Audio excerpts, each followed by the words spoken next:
Assalamualaikum warahmatullahi wabarakatuh. Perkenalkan, nama saya Wildan Jenderal Hujjah dengan NPM 2421010054. Akan menjelaskan epistemologis.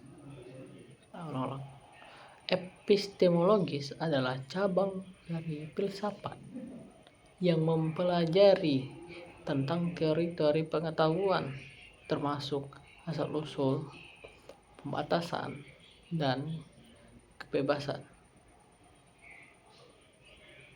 Pengetahuan dalam epistemologi, sumber pengetahuan merujuk kepada cara-cara ataupun saluran di mana pengetahuan diperoleh. Beberapa sumber pengetahuan yang sering dibahas dalam epistemologis antara lain yaitu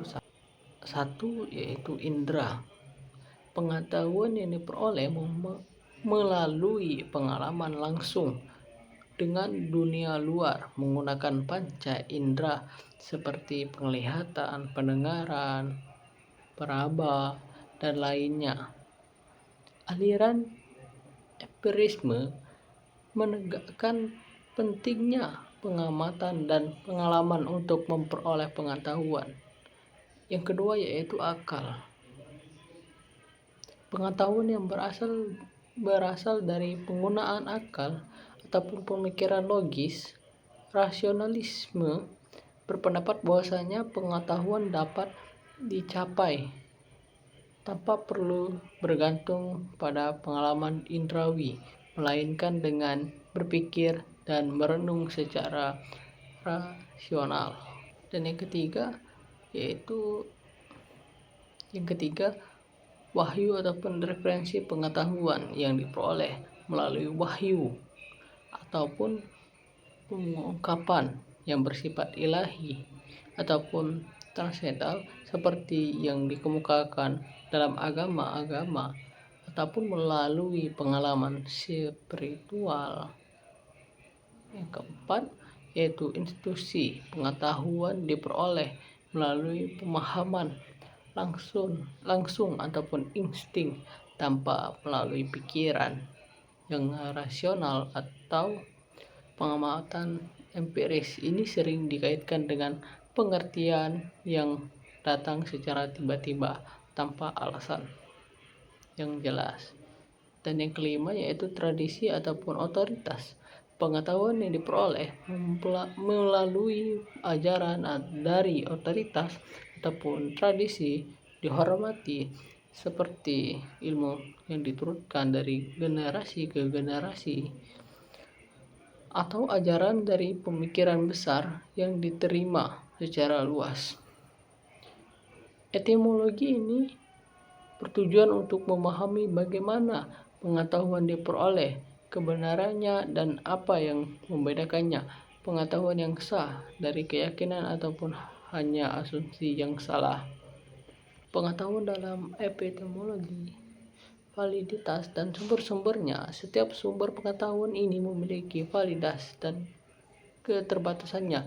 Seperti empiris bisa sangat kuat dalam menjalankan fenomena dunia fisik melalui pengalaman secara langsung dan ekstrim, namun ia tidak selalu dapat menjelaskan fenomena ini.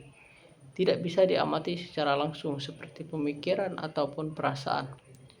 Rasionalisme memberikan pengetahuan yang sangat kuat dalam logika dan matematika, tetapi bisa kesulitan dalam menjelaskan pengalaman dunia nyata yang membutuhkan observasi atau ekstrim. Wahyu menawarkan pengetahuan dianggap transendental dan universal, tetapi tidak dapat diakses ataupun diterima oleh semua orang secara langsung, terutama oleh mereka yang tidak berbarisan pada tradisi agama tertentu.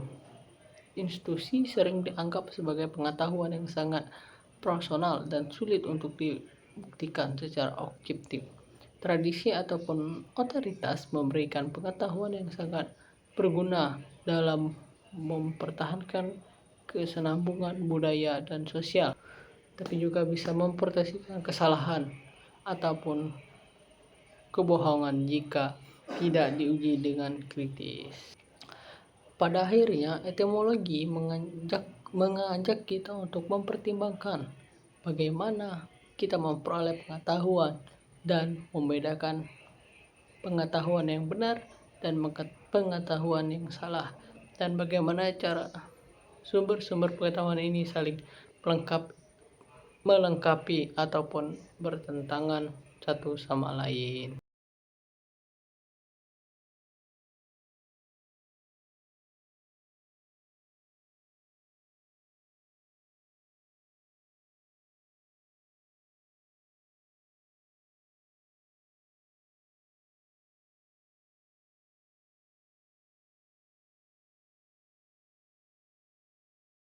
Mungkin itu saja yang dapat saya sampaikan. Saya akhiri. Wassalamualaikum warahmatullahi wabarakatuh.